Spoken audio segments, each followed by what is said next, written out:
Today we're going absolutely all out. Hot honey, crispy chicken, sitting on top of a bed of mac and cheese. I was craving something messy and nasty, so I went all out with this one. Let's rock.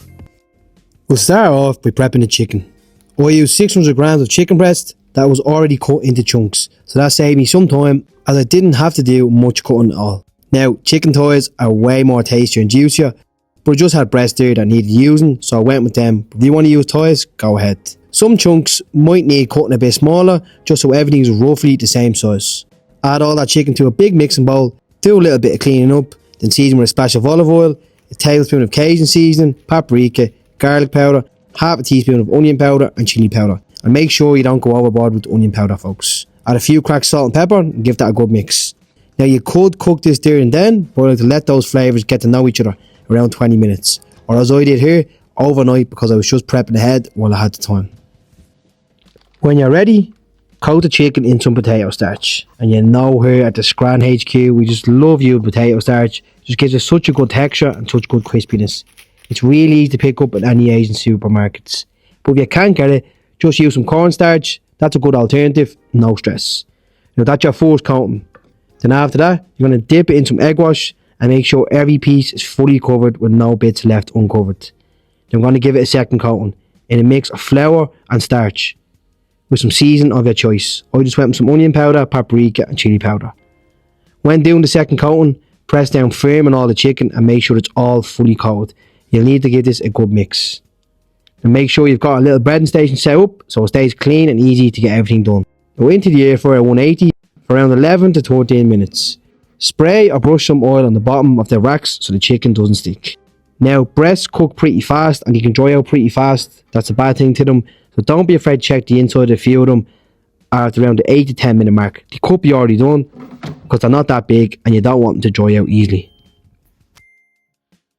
Now, bear in mind, everyone air fryer is different. I'm lucky enough that I got a new one and it's pretty big. It has 2 levels and I can cook quite a lot in it. But for example, my last one wasn't this big, so I had to cook in more batches if I was doing something like this. So bear in mind, everyone's is different, so whatever. If you wanted to just cook one batch of this or just one serving for tonight, you could freeze the rest in a plastic bag and cook another time, perfectly fine.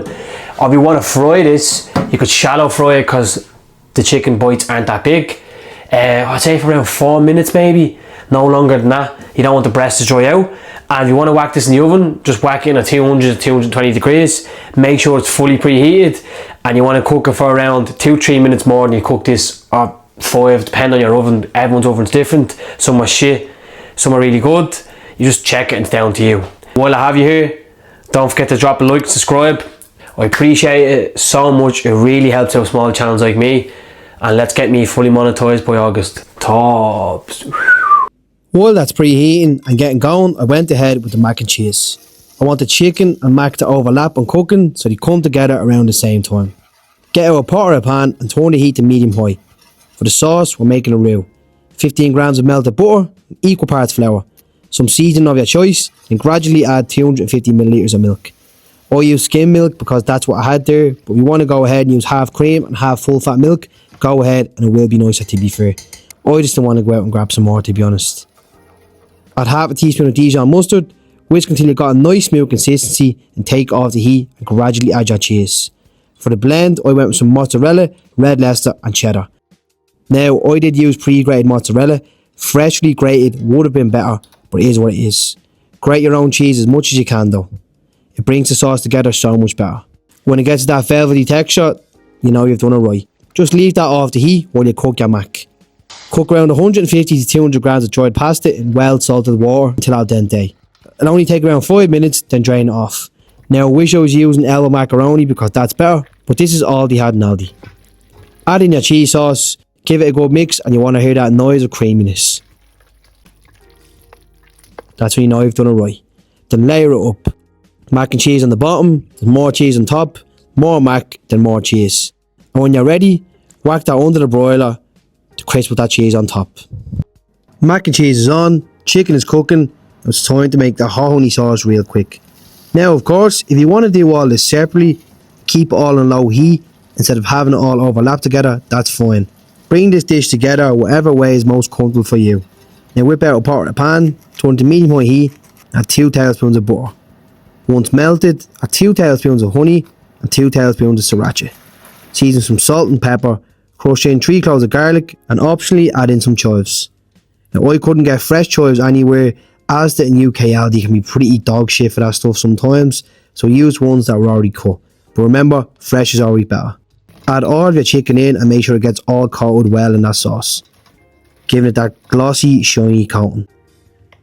I know it's such a simple sauce, and it has been very trendy the last few years, but I can't see why. Take your mac and cheese out and top it with that delicious chicken. Now, if you were using a cast iron like me, be careful, put on a kitchen towel and make sure you don't hold the handle without having one in your hand. You'll burn the fuck out of yourself. Now just look at that. Crispy chicken, sticky hot honey glaze, and creamy mac and cheese. Now obviously, I'm not going to eat all this. If I wasn't going to Thailand in the next 2 days, I probably would. Oh yeah. Now listen, I could have actually had this pasta more cream, or this mac and cheese more creamier. I was leaving it sitting around too long because I was watching mates fight. Shit happens, but if I hadn't have done that, I would have more creamy. And I can't believe this is the first time I've done like a hot honey chicken. Some things are usually an overrated hype trend. This is actually banging. Hot honey, like I know it's a simple premise, everyone has it. It's easy to make, but I am skeptical sometimes like, of a TikTok trend or food trend. But yeah, this is unreal. If you want to see some more nasty recipes, like something completely different, maybe like a Korean style burrito, just click that video in the corner right there. And yeah, let's post that start in it. Not in the armit, grow a hash bond. Tops. Don't forget to stay nasty, folks. Good.